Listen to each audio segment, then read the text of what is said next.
Ya, bismillahirrahmanirrahim. Hai semuanya, kembali lagi di Biomed Official, channel kajian matematika. Oke, pada kesempatan kali ini kita akan membahas tentang persamaan diferensial orde 2 khusus ya untuk persamaan diferensial yang non homogen di sini ya. Nah, kita akan menggunakan untuk menyelesaikan persamaan diferensial non homogen ini kita akan gunakan metode koefisien tak tentu ya. Oke, baik kita simak video berikut ini.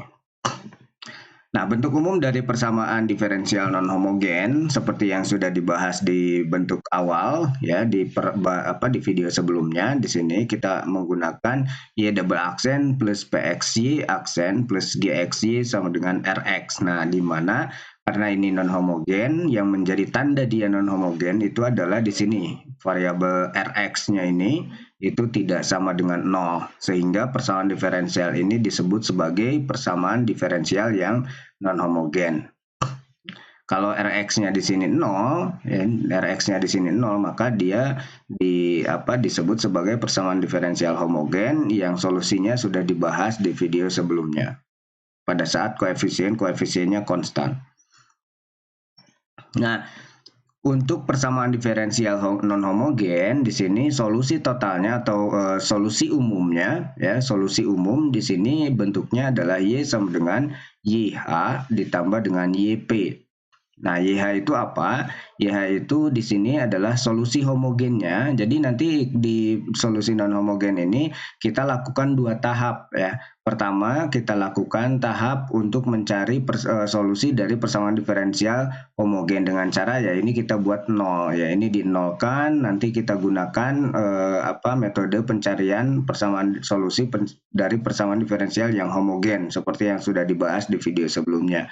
Kemudian ditambah dengan YP. Nah, si YP ini adalah solusi partikularnya. Ya, solusi partikular ini diambil dari apa? Dari persamaan diferensial yang non homogennya, yaitu menghadirkan Rx yang tidak sama dengan 0 di sini. Ya, jadi ini YH-nya solusi persamaan diferensial homogen, kemudian YP-nya solusi persamaan diferensial non homogen. Bagaimana cara kita menentukan bentuk YP? Nah, bentuk YP ini ya, bentuk solusi partikular ini atau solusi persamaan diferensial non homogen itu bisa diambil atau bisa dicari dengan dua cara. Yang pertama, kita gunakan metode koefisien tak tentu. Kemudian yang kedua, kita bisa menggunakan metode variasi parameter. Nah, untuk video kali ini kita akan membahas metode yang pertama, yaitu metode koefisien tak tentu. Bagaimana caranya kita menentukan menentukan YP dengan menggunakan metode koefisien tak tentu? Nah, di sini untuk menentukan koefisien tak tentu kita gunakan kita mempertimbangkan Rx-nya. Jadi nanti dia atau tebakan awalnya itu akan sangat bergantung pada Rx. Dari bentuk Rx itu nanti dia bentuknya apa saja yang bisa diselesaikan dengan koefisien tak tentu. Nah, ini YP kita nanti kita pilih ya dengan yang serupa dengan Rx di sini. Lalu kita substitusikan ke dalam bentuk persamaan diferensialnya. Ketika misalkan Rx-nya itu adalah bentuk eksponensial, eksponen mx seperti ini, maka YP kita ya konjekturnya atau ya tebakannya itu bentuknya adalah YP sama dengan A eksponen mx. Ya, ini kita ikutin aja pola dari bentuk Rx-nya. Nah, ketika si Rx-nya itu bentuk polinom X pangkat N, maka si YP itu juga bentuk polinom, tapi dilengkapi dengan pangkat N dan N-1 dan seterusnya. Jadi kalau di sini ada hanya pangkat 2 saja, berarti di sini sebetulnya ada AX pangkat 2 ditambah BX ditambah C ya untuk YP-nya di situ. Ya, sampai bentuk konstanta di sini ya. Kemudian tatkala kita punya, nah ini A1 X1 sampai ditambah A0 ini kurang ya. Maaf, di sini harusnya dia sampai A0. Bentar, ini harus ditambahin. Sini ditambah A0-nya. Jadi ada konstantanya ya. Saya layaknya layaknya ini aja bentuk polinom ya. Kemudian kalau kita punya Rx-nya itu ternyata bentuk sin WX di situ, maka YP-nya kita lengkapi, jangan hanya sin ya, itu kombinasi antara cos dan sin. Begitupun kalau dia bentuknya cos WX, berarti kita lengkapi aja dia menjadi bentuk cos dan sin seperti itu. Nah, di depannya ini A dan B itu adalah koefisien tak tentu yang akan kita tebak nantinya, yang akan kita tentukan ya. Nah, kalau kita punya Rx-nya itu adalah kombinasi antara bentuk eksponen dan bentuk trigonometri sin di sini, maka kita tebakan awalnya atau konjektur untuk YP-nya kita gunakan eksponen UX dikali dengan A cos WX plus B sin WX di situ. Begitupun kalau dia hanya bentuk cos. Jadi di sini Rx yang bisa diselesaikan dengan menggunakan metode koefisien tak tentu. Yang pertama, bentuk Rx yang bisa diselesaikan itu adalah bentuk konstanta. Nah, kemudian selain dari bentuk konstanta, kita juga punya bentuk eksponen ya. Ada bentuk eksponen. Kemudian di sini Rx-nya juga bentuknya polinom. Ini masih oke untuk polinom. Kemudian bentuk cos ya, cos x atau sin x, cos x atau sin x lah. Yang lainnya bagaimana? Apakah yang lainnya tidak bisa? Atau ini cos beta x, misalkan ini sin beta x, ini masih bisa ya. Nah, kalau bentuk-bentuk yang lain, ini Rx-nya ini harus berupa konstanta eksponen polinom cos Bx atau sin Bx, atau yang ini kombinasi dari kombinasi dari mereka ya, baik itu perkalian ataupun penjumlahan. Ini kombinasinya.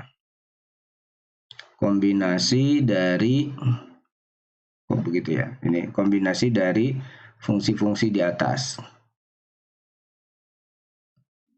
Maksudnya di sini penjumlahannya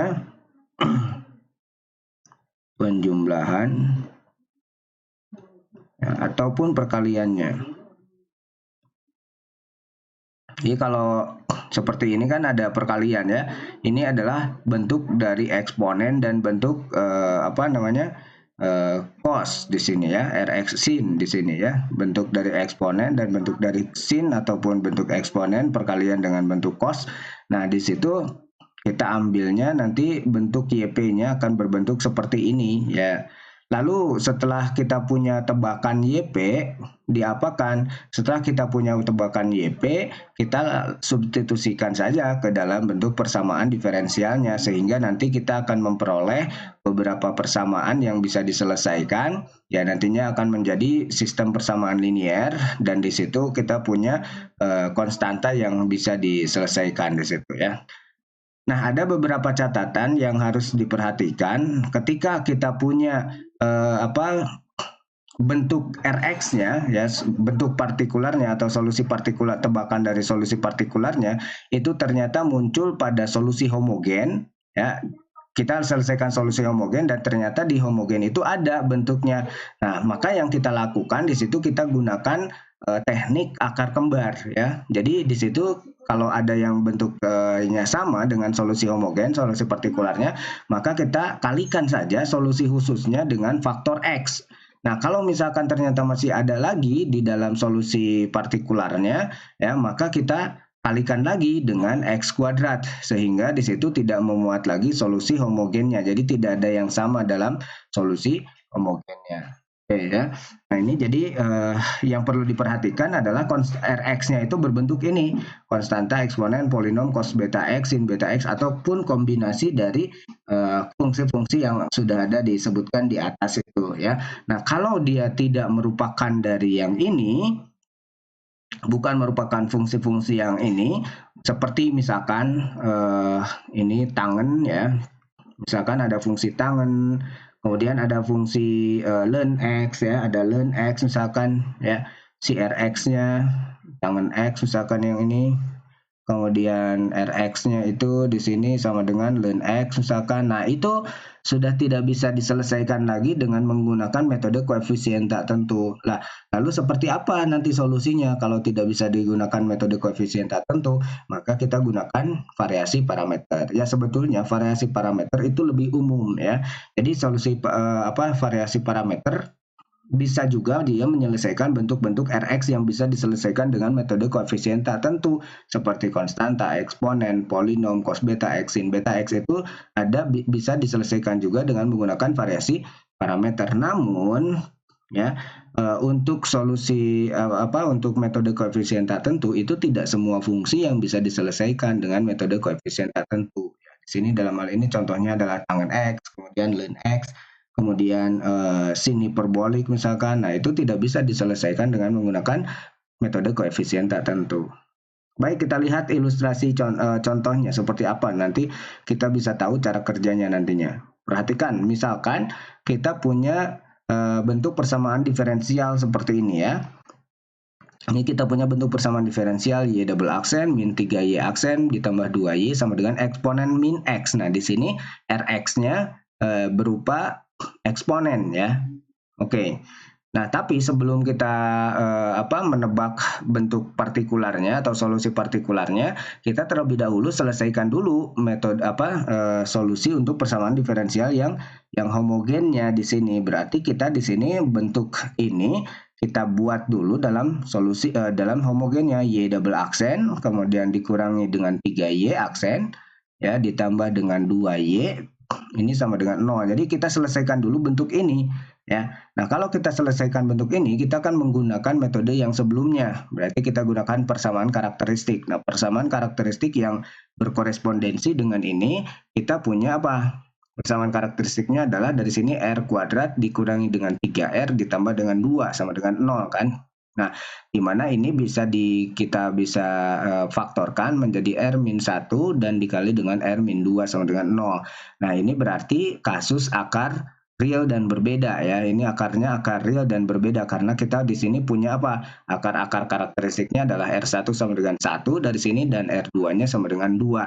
Sehingga dari situ kita punya solusi apa? Solusi basis seperti biasa. Solusi basisnya di sini kita punya Y sama dengan eksponen X ya. Berarti kemudian juga di sini kita punya Y sama dengan ini Y1, ini Y2 ya. Ini kita punya eksponen 2X. Nah, ini adalah solusi dari persamaan diferensialnya untuk yang homogen tapi ya. Nah, sekarang kita lihat, nah solusi umumnya karena ini sudah punya solusi basis ya seperti yang tadi disebutkan dan sudah dibahas di video-video sebelumnya, maka solusi homogen dari situ atau solusi umumnya di sini untuk masih solusi homogen ya karena umumnya di sini untuk yang non homogen kita jumlahkan dengan partikular. Nah, ini solusi homogennya atau kita tulis dengan YH itu sama dengan C1 eksponen X ya atau C1Y1 di sini ditambah dengan C2Y2. Y2-nya adalah eksponen 2X. Oke, nah ini kita udah selesai untuk mencari solusi dari persamaan diferensial yang homogennya. Sekarang kita lakukan yang non homogen. Perhatikan bahwa di sini bentuk non homogennya itu adalah bentuk eksponensial, eksponen min X ya. Nah, maka karena YP-nya itu adalah bentuk eksponensial, kita memilih YP-nya adalah bentuk eksponen juga. Perhatikan bahwa pangkatnya dibuat sama min X, di sini ada min X. Jadi nanti A dikali dengan eksponen min X di sini ya.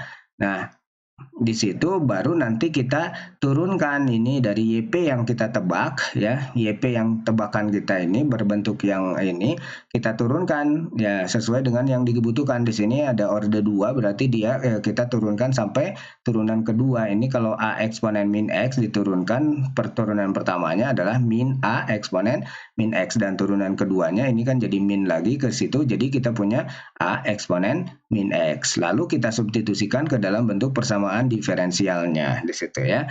Kalau kita substitusikan ini ke dalam bentuk persamaan diferensialnya ya, maka kita akan memperoleh ya ini Y double aksen berarti Y double aksen adalah A eksponen min X. Jadi ini A eksponen min X ditambah dengan 3Y aksen ya karena Y aksennya adalah min A eksponen min X maka dikalikan dengan min 3 jadinya plus 3A eksponen min X, kemudian ditambah dengan 2Y, 2Y-nya, Y-nya adalah A eksponen min X. Jadi nanti kita kalikan dengan 2 kali A eksponen min X sama dengan eksponen min X. Ini masih tetap sama. Nah, karena ini bisa kita jumlahkan, ini 3A ditambah 2A itu jadi 5 tambah 1A itu jadinya 6A.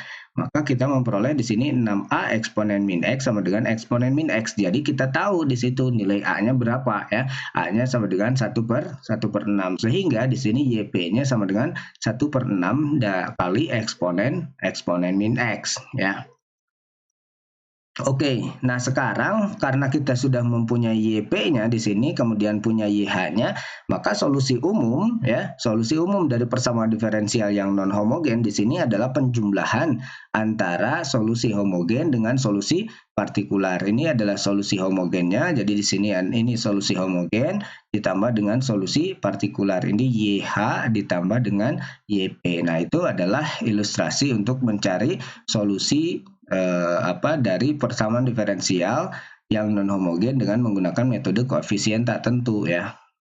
Nah, yang jadi catatan tadi, bahwa ketika kita punya bentuk homogennya, ternyata solusi homogennya kan ini dicari ya, bentuk solusi homogennya adalah Y1 sama dengan eksponen X, Y2 sama dengan eksponen 2X ya.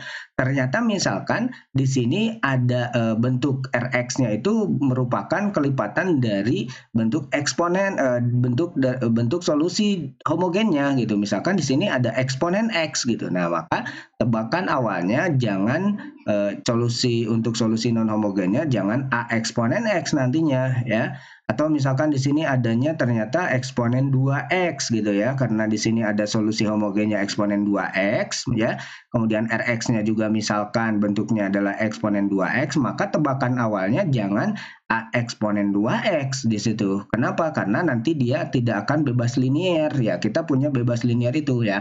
Untuk repetition ya di kita waktu di persamaan diferensial yang homogen waktu itu pada saat akarnya kembar kita gunakan teknik pengalian dengan variabel bebasnya. Jadi di sini nanti kita kalikan aja ini YP-nya kalau di sini eksponen 2x dan di situ ada dari dari solusi homogennya, maka di sini tinggal kalikan dengan x. Jadinya nanti AX dikali dengan eksponen min x. Nah, seperti itu ya untuk pengerjaan ketika ternyata contohnya bentuk non homogennya itu ada dalam bentuk solusi homogennya.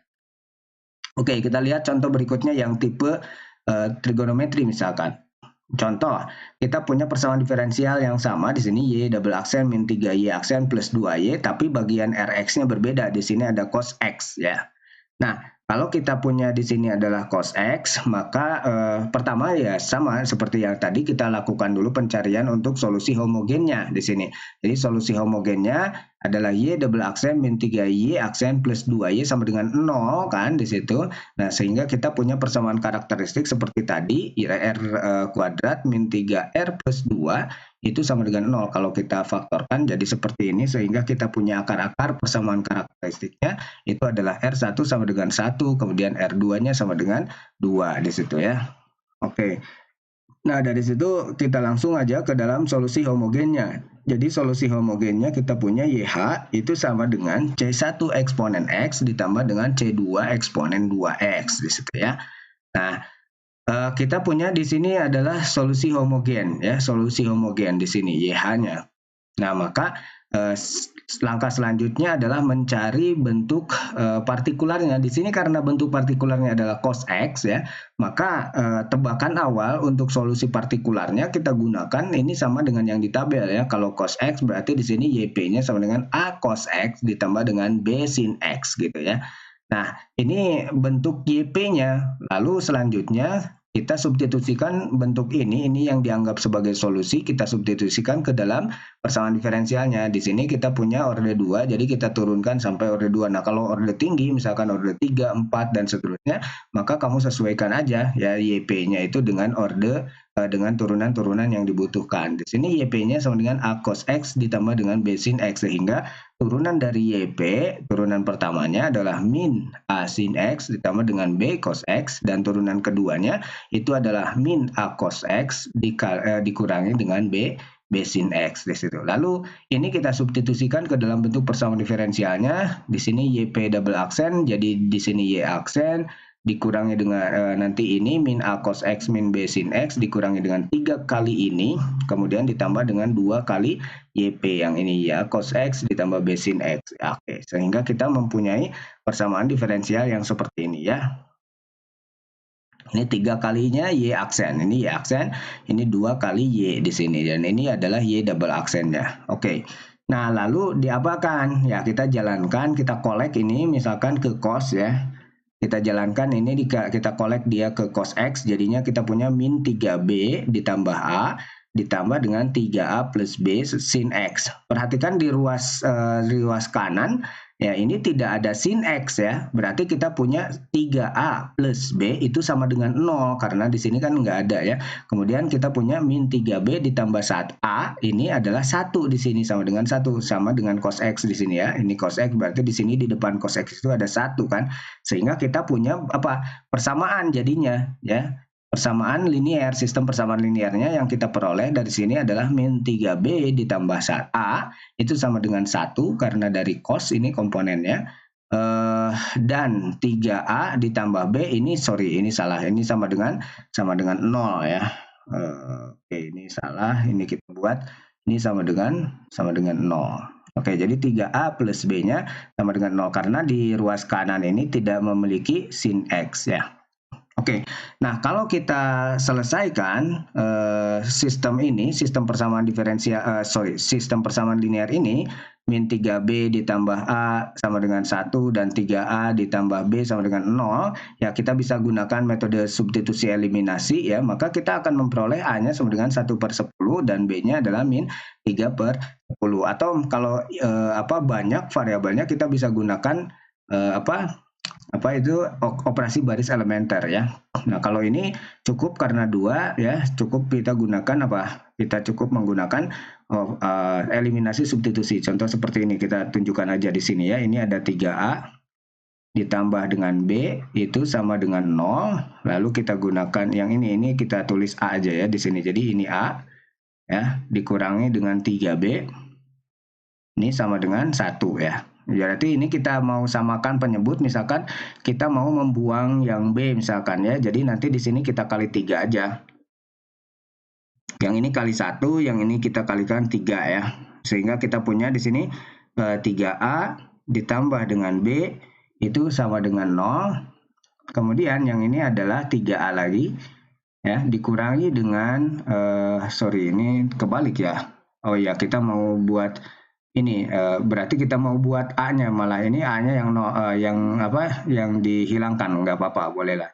Ini 3A jadinya 3A dikurangi dengan 3B. Jadi ini kalau dikali 3 berarti jadi min 9B itu sama dengan 3 kali 1, jadinya 3.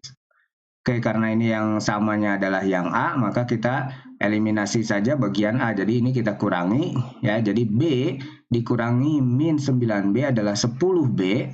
Ya, ini sama dengan 0 dikurangi 3, jadi min 3B jadinya sama dengan min 3/10. Oke. Ya, karena B-nya min 3/10 kita bisa gunakan substitusi ya. Jadi ke sini misalkan kita substitusikan jadi 3A dikurangi B-nya adalah 3 min 3/10 sama dengan 0. Jadinya 3A sama dengan 3/10, berarti A-nya di sini adalah 3/10 dikali 3 di sini ya. Ini kan dibuka sini ya. Jadi ini kalau di 3 ini kan jadi 1 ya. Jadi kita punya A-nya adalah 1/10. Oke, jadi A kita adalah 1/10, B-nya adalah min 3/10. Nah, dari sini kita memperoleh solusi partikularnya. Jadi A-nya udah tahu dan B-nya juga sudah tahu ya. Maka solusi partikularnya dari sini kita memperoleh YP sama dengan yang A-nya adalah 1/10 cos X ya.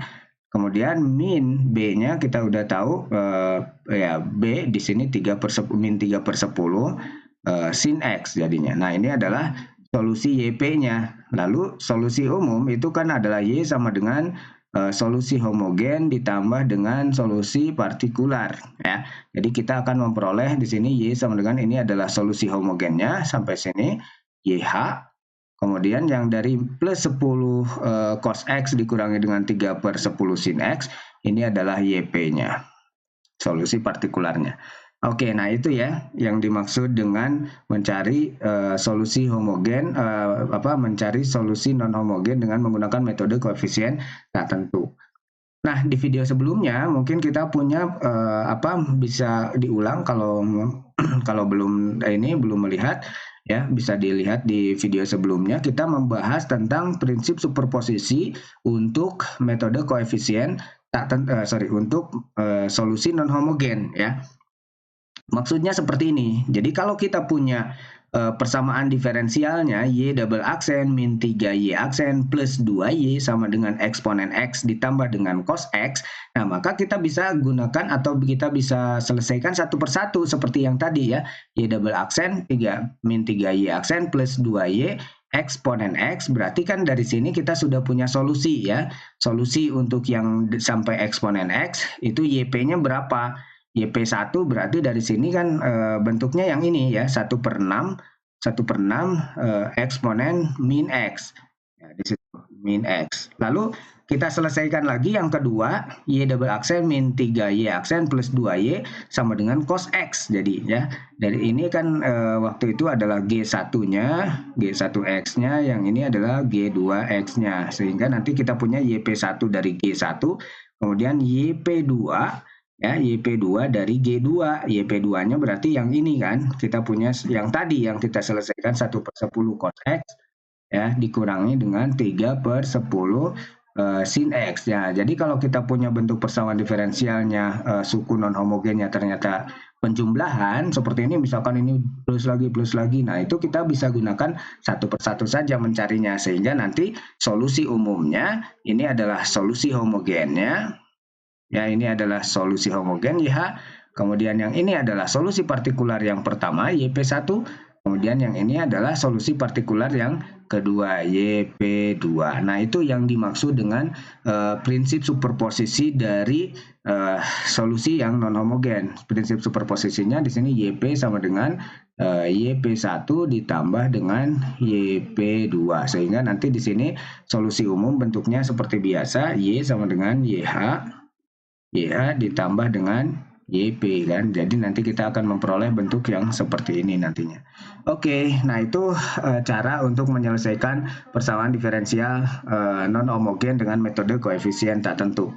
Ya, sampai jumpa di video berikutnya. Yang kita akan selesaikan adalah nanti di video berikutnya kita akan gunakan metode variasi parameter ya. Oke, salam matematika.